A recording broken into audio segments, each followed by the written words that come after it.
So I don't know if you know this. I'm guessing you probably don't, since you're all kind of insiders of St. Anne Parish. A lot of you have grown up here your whole life and have lived here for a while. But me coming here from the outside, when I first got assigned to St. Anne, a lot of people looked at me and said, "Oh, you're going to the projector parish." All right, the projector parish, right?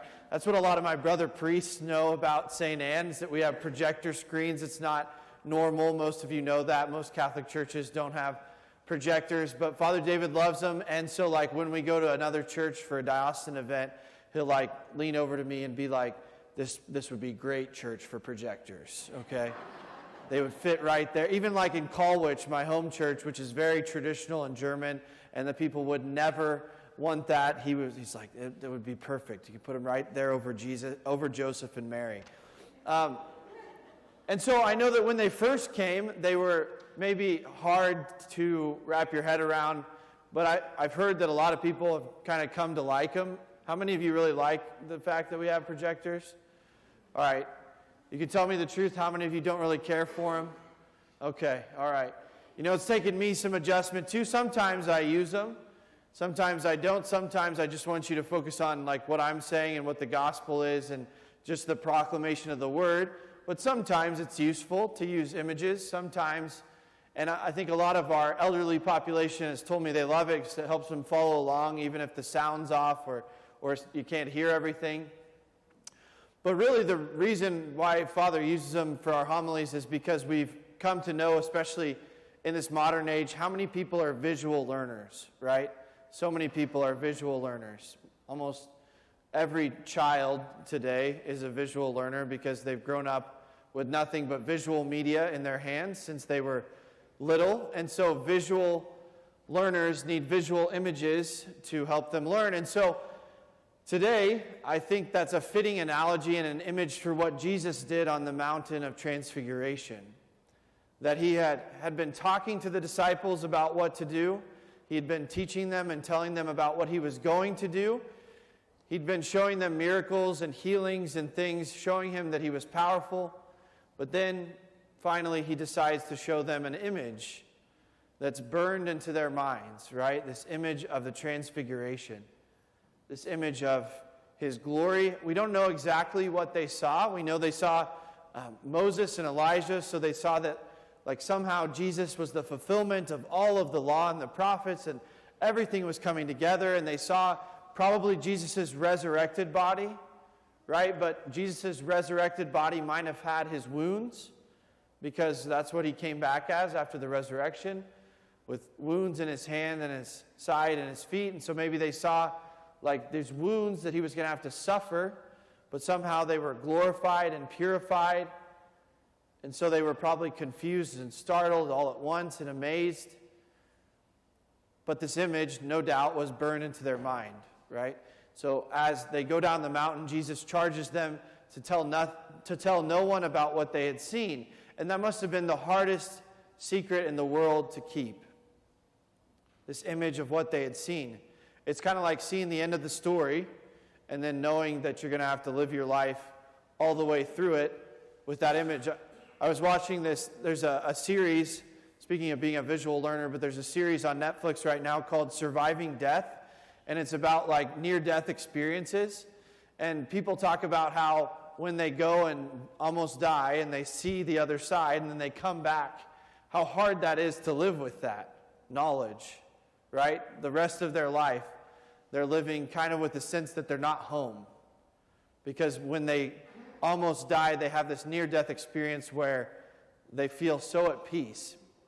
So it would have been impossible and hard for them to hear and see and experience what they had and not go and tell anybody. This image was burned into their minds. We hear science and psychology tell us that an image is burned into our minds for 9 years. Like it takes 9 years for an image to leave our minds. And so they had this image. This is the Church of the Transfiguration on Mount Tabor. It just popped up on one of my memories the other day on my phone. I was there 5 years ago at this Church of the Transfiguration. This is what the mount looks like in Israel, where they're overlooking the plains, this little mountain that Jesus appeared in all his glory to the disciples. Awe-inspiring to be sure. Everything in our liturgy today, our prayers, has to do with this sight, this vision.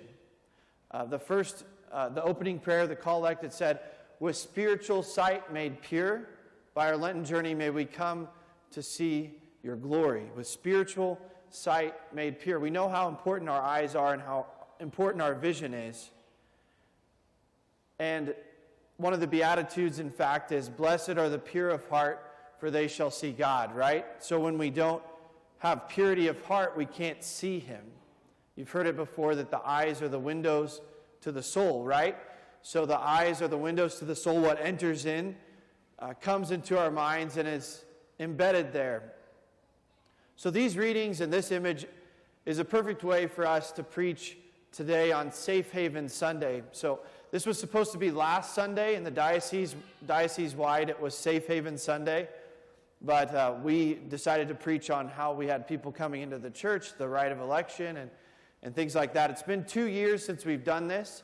In 2019 is when the diocese kind of started this initiative called Safe Haven Sunday to protect you, our families, our parishes from the evils of impure images. We know that good images have a great impact on our mind, like Jesus in the Transfiguration, but certainly we all understand the insidious nature of bad images on our minds, on our souls. And this is perhaps the way that I see, as a priest, the devil most trying to get into our world these days, through this insidious nature of impure images. And we all know exactly what we're talking about here. I've talked to you a little bit about my experience in the confessional. I like to kind of share broad experiences, right, about what I've learned from human nature, right? Even just in 4 years of priesthood, one of the things I've shared over and over again is that human nature and human sin kind of sounds the same, right? So, for instance, this week we had First Confessions at St. Anne, and which once again is just so joyful, and it's like, as a priest, it's like being stoned with popcorn or marshmallows when you hear the sins of second graders, right? But they're nervous and they're worried, and I like to say to them, like, there's nothing that we haven't heard, there's nothing that you're going to shock us with. And I say that to everyone because one of my brother priests always likes to say sin is boring, right? Like, sin is boring. It's not exciting. It's not interesting. We struggle with the same things since Adam and Eve, right? So the first sin of Adam and Eve, what was the first sin? It was pride, right? They wanted to be like God. They wanted to be in control of the knowledge of good and evil, and they doubted that God would take care of them, right? So it was this doubt, this mistrust of God. So they didn't believe that God could take care of them. So they ate of the fruit of the tree, and then immediately after their sin of pride, they recognize after their sin that they are naked, they're ashamed, they cover themselves with fig leaves, and they go and hide from God, right? So the second sin right after pride is the sin of shame. That they feel like they're messed up, that God made them bad, that something's wrong with them. And honestly, I think that's the place where the devil attacks us most these days, is to make all of us feel alone in our sin, to make us feel isolated, like we're the only one in the world that struggles with this certain thing, or that God made you wrong because of some sort of disordered affection or disordered desire within you, and that you have to isolate and don't tell anybody and just feel bad about yourself. People get so down on themselves, and then people start speaking evil over themselves, right? Like, what's wrong with me? That's the way that the devil likes to get in there with this sin, right? That's the way the devil likes to get in there and isolate us and make us feel alone. Many of you are familiar with the 12-step programs of different addictions, right? And so there's one for SA. It's the white book is what it's called. And it has a phrase in the beginning that I think kind of sums up what impure images do to us. And it says, fantasy corrupts reality, lust kills love. Fantasy corrupts reality, and lust kills love. So what the devil does through this sin in a particular way is he calls us to something that's not real. And you could take this analogy with any sin, honestly, right? So perhaps you're struggling in your marriage or you're struggling in your relationship. Well, where does your mind take you? To what else you could have, right? A fantasy of what life could be like if you'd chosen differently. You go to this place of unreality, and that's what leads us into sin, is I don't want to deal with my current reality. I feel disconnected from the people around me, and so I seek something false, right? That's what these images do. They take us to a place of unreality, to something manufactured, something fake, and it ends up hurting us and making us feel detached from the people and the relationships and the love that is really around us. And so how do we combat this in this year? How do we combat this? I think especially we have to ask the intercession of St. Joseph in this year of St. Joseph. He who protected the Holy Family, right? He who was given guardianship over God's most precious creations, Mary and Jesus. He who took advantage of all the gifts that God had given him to be strong and caring and gentle. This is a statue at our cathedral. Many of you have probably seen it. It's the envy of the country. My brother priests from different places have heard about this statue because Joseph looks so strong and manly with arms like tree trunks, okay? And he protects Mary, who is pregnant and expecting, and they're looking across the cathedral towards the cross, knowing what they're going to go through, and Joseph is standing there as the strong protector and guide. And so men, in a particular way, I want to call you as fathers and grandfathers and brothers to protect your families, to protect your homes. This is our task. This is why Father David and I feel it's so important as your fathers to preach about this. Because we may not think of it as an enemy, but there is an enemy in our homes. There's an enemy in our homes through this sin, an insidious enemy, right? If someone was breaking into your home, an intruder, or if there was an animal in your home, you would protect and defend your family from that enemy. But this one is more secretive and more silent and more insidious. I've used that phrase several times, insidious, the way the devil gets in there in a secret way. How does this happen? I want to talk a little bit about the mechanics of the way the devil is doing this. So first, we know it happens because of our use of our phones, okay? So I'm 30 years old. The iPhone was invented in 2007 when I was a junior in high school. I know it's really hard to believe, but it's only been 14 years since the iPhone was invented, and our technology has just shot off in 14 years, right? Like, honestly, when I talk to kids in 6th grade, they communicate differently than 8th graders because even a 2-year gap in technology creates new apps and new things and new ways to communicate. And this is kind of shocking because if you think about like other forms, other inventions, like the invention that most probably changed our world before phones was cars, right? And from the Model T to like the Tesla has been 100+ years, right? But phones have gone from a Razr flip phone to an iPhone 13 in about 15 years. And so technology is so rapidly advancing that you have no idea where your kids are going on their phones. I don't want you to be terrified and scared about that, but a little bit, because it's taking them places that you can't imagine. And the car analogy really makes sense here, right? Cars can take us places that we could never previously go. Planes could take us places that we had never previously gone in the world. But phones take you places that you don't know in your mind virtually, right? In a place where your kids don't even have to be at home. Let me explain. I've gotten a lot of the information from this talk and this homily from Father Michael Brungart, one of your favorite priests. That he was here for a summer as an intern about 4 or 5 years ago.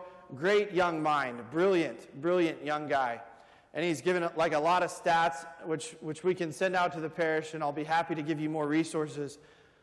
But one of the things he said in his talk basically is this. One, if you want to do one thing to help your family today to fight against this plague, Don't give your kids unfettered technology use.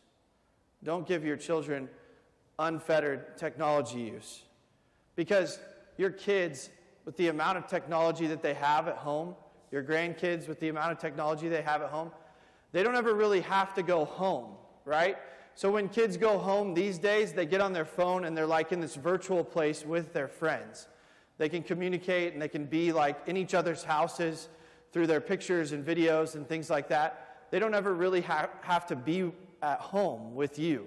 It's kind of a strange thing to think about, but I really appreciated that point, right? You all remember so well having to call people. Somebody told me the other day about the party line in Wichita where you would call your friends and get together and meet up. But your kids don't even have to be with you at all, right? They can be in their rooms and just be with their friends virtually, digitally. And so we want them to be at home. We want them to be with you. We want them to be safe. The image that Father Michael ended up using that I think is so good is that of a seatbelt. When cars were first created, there were a lot of accidents. There were a lot of injury accidents. There were a lot of problems, right? As they recognized this is a great invention, but we also don't know how to keep people safe, right? So for 100 years now, they've been putting safeguards in cars. We have even fancier ones now where the car beeps or buzzes or stops itself if it even gets close to the car in front of it, right? We all know that a car beeps and dings incessantly if we don't put our seatbelt on, right? And it's now socially unacceptable to not wear a seatbelt. It's socially unacceptable, as it should be. There's still kids who really don't want to wear their seatbelts. I talked to the kids about this week at school. They don't like it because it cuts into their skin, or it's uncomfortable, or, well, I'm just going to drive 3 minutes anyway, so why do I need to put it on? But I wonder how many people have been saved by seatbelts in our church, in our parish. How many people have been saved from grave injury? Remember when I was in kindergarten, our kindergarten teacher taught us to say to our parents, "Buckle up, I love you," whenever they didn't buckle their seatbelt. I probably still do it to this day sometimes because I've just been ingrained in me that we should be safe. Phones are like cars without seatbelts. Phones are like cars without seatbelts. They're taking your kids places that you don't know about, and they're not safeguarded. Phones have safeguards. There are some apps and definitely different processes that they've developed for phones to be able to safeguard that and to have a seatbelt, but they're basically cars with optional seatbelts, right? And who would ever give you a car with an optional safety feature, with an optional seatbelt? So, do this for your children. Provide them a seatbelt. Provide them something to protect them, even if they don't like it, especially if they don't like it. Kids understand this, right? Kids understand this. I was talking to some 7th graders in our parish who don't have phones last night, and they told me they can recognize that kids, they sense that when kids in their class get phones, they get corrupted, they change, they turn different. And all these terms and all these things that I'm talking about today, kids have had since 2nd grade. The 7th graders told me they've known about all these words since 2nd grade because they've been on their Netflix shows, they've been on their TV shows. They're well aware of all this stuff, so don't be afraid to confront it. Grandparents, what can you do? Maybe you feel like you don't know what to do. You can suggest to your kids all this stuff, certainly, but also just make your home a safe haven for them. Make your home a place where you can do something other than being on your phones, right? Make your home a place where you eat together, where you pray together, where you play together. Cultivate and foster that safe haven. We all remember how good the times were before we sat around and were distracted by our phones. Everyone agrees on that. Everyone agrees on that. There are great things that phones can do in ways they've connected and made my life a whole lot easier, but there's also ways where they make us more disconnected.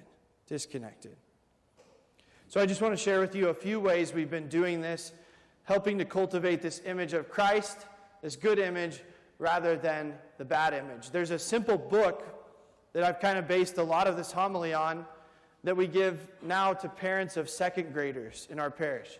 Good Pictures, Bad Pictures. It's a children's book that helps to start this conversation, about how, simply put, there are good pictures that make you feel happy. There are bad pictures that make you feel a different way and confuse you. And you have a thinking brain that can have mastery over your feeling brain and tell your feeling brain not to look or not to engage in that. Just a very simple way to kind of engage our kids and our parents. We also had 6th, 7th, and 8th graders had pure and simple retreats over the last couple weeks to talk about and to engage more in the conversation. There's so much here. There's so much here that disfigures our identity as sons and daughters of God as the devil seeks to get in and be insidious. And so much of it, as we know, has to do with letting our feelings triumph over our thoughts. And this is probably a much longer conversation and a much longer topic to draw out. But essentially, the way Father David put it this week to me is, what's more important, the way you feel or the way things actually are? Right? You all saw that story in the news about the plane from Denver to Hawaii that had engine failure, like the terrifying story that you hope never happens to you. If that pilot had been like, well, everything just feels all right, it feels like a normal flight, everything's good, then those people would have, suffered great injury and loss probably. But the way the things actually were is that there was something broken on that plane. There was something broken. And there's something broken in our world that says that feelings are the most important part of us. That you should just do what feels good even if it's harmful to you. Right? This comes down to numerous things, including something Pope Francis has talked about, which is harmful gender ideology, right? Even that we feel like, even if I was born a male or a female, I can choose to become whatever I want, that things are fluid, that if I feel a certain way, I can decide to change who I am, even to the core of me, even God's creativity over me as a male or a female to be something else. Our identity is being disfigured by the devil. He's trying to get in there and make us feel like all we are is our feelings. All we are is our desires, whether they're in order or disordered. So what can we do? What can we do today?